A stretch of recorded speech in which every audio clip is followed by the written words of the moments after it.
If you try to analyze large log files using Python loops, you are going to waste hours. In this video, I'll show you how cybersecurity engineers handle massive datasets in seconds using Pandas. Let's say you are working with login logs, network traffic, or alert data. All of that comes in structured formats like CSV files. So instead of manually parsing it, we use Pandas to analyze everything efficiently. So first, we import Pandas.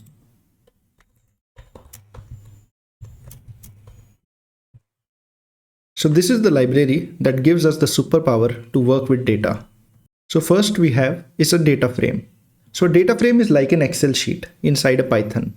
Rows and columns, but much more powerful. Look at this table.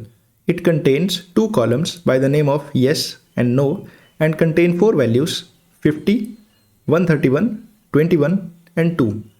Now if we have to create this inside our Python code, we can use the data frame. So we can write this data in form of a dictionary. In dictionary, the column becomes the keys and the value become the rows. Let's try to understand that. So if we write dig data, our first column was yes. So inside that we can put the value 50 and 21. And our second column was no. And inside this we can put the value which was 131 and 2. Now to turn this into a table, we can do data is equal to pd dot DataFrame and pass the variable or the dictionary inside. Now let's print this.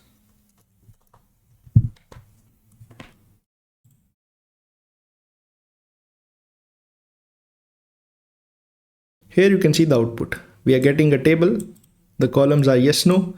The rows are 0th and 1st, and the entries are 50, 21, 131 and 2.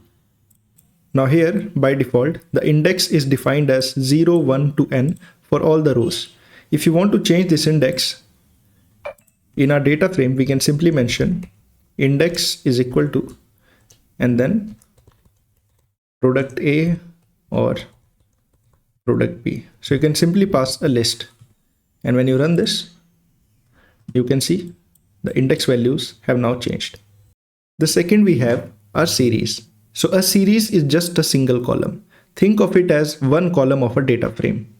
So to define that, let's define a list and it contains some values by 1, 2, 3, 4 and 5. Now to convert this into a series, we can use a series data and similarly we write pd.series and pass our variable and let's print it. Now here you can see the output 1, 2, 3, 4, 5 and the data type is integer. So that is series for you.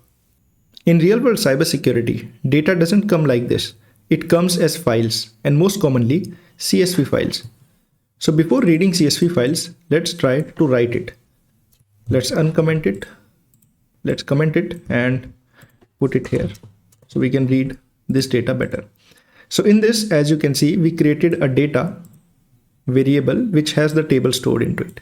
Now, if we want to write it into a CSV file, we can do data.toCSV.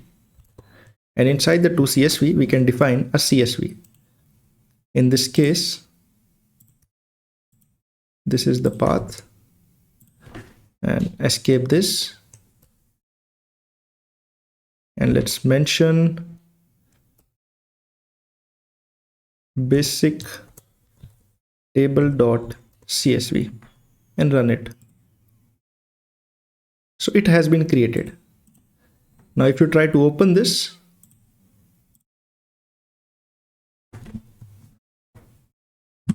you can see the output. We have yes, no, and all our values.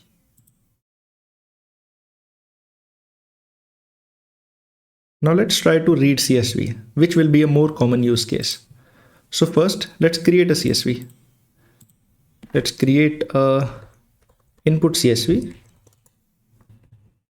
Okay, so we can use this mock data. We have serial number, port, alphabets, and months, and we have some random values.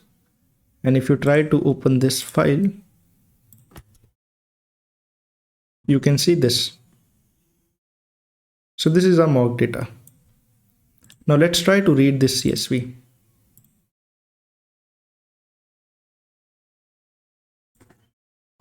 So what we can do is we can do data is equal to pd dot read CSV, and inside that we can reference our CSV.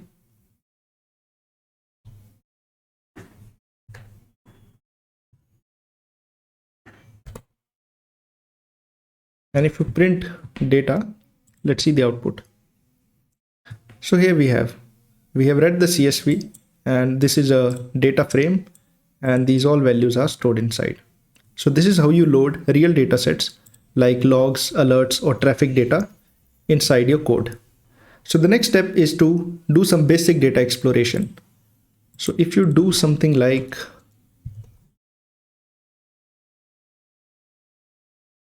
print data.shape, you will get the number of rows and the number of columns. If you check it again, there were 4 columns and there were 10 rows of values. We are excluding the column. Other than that, there were 10 rows. So this is your rows and columns count. We can also do data.head. Now in real world scenarios, if you directly print data, if you have a lot of rows, it will just make your output look very ugly. So if you use head, it only shows the top values.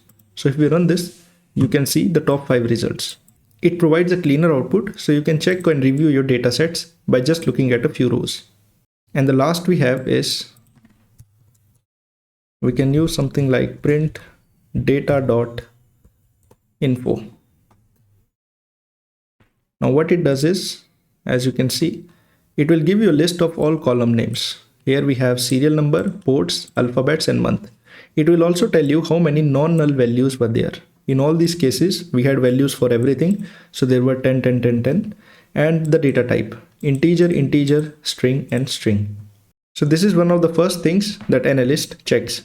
If this was a login data, before doing any analysis, you need to understand how big the data is, what columns exist, and whether values are missing. This is exactly what we just did. Now that you understand how to load and explore data, in the next video we will dive into how to actually select and extract specific data using Pandas, which is where things get really powerful. Like, share, and subscribe if you are learning cybersecurity or data analysis. I am breaking everything down step by step. I'll see you in the next one. Keep defending.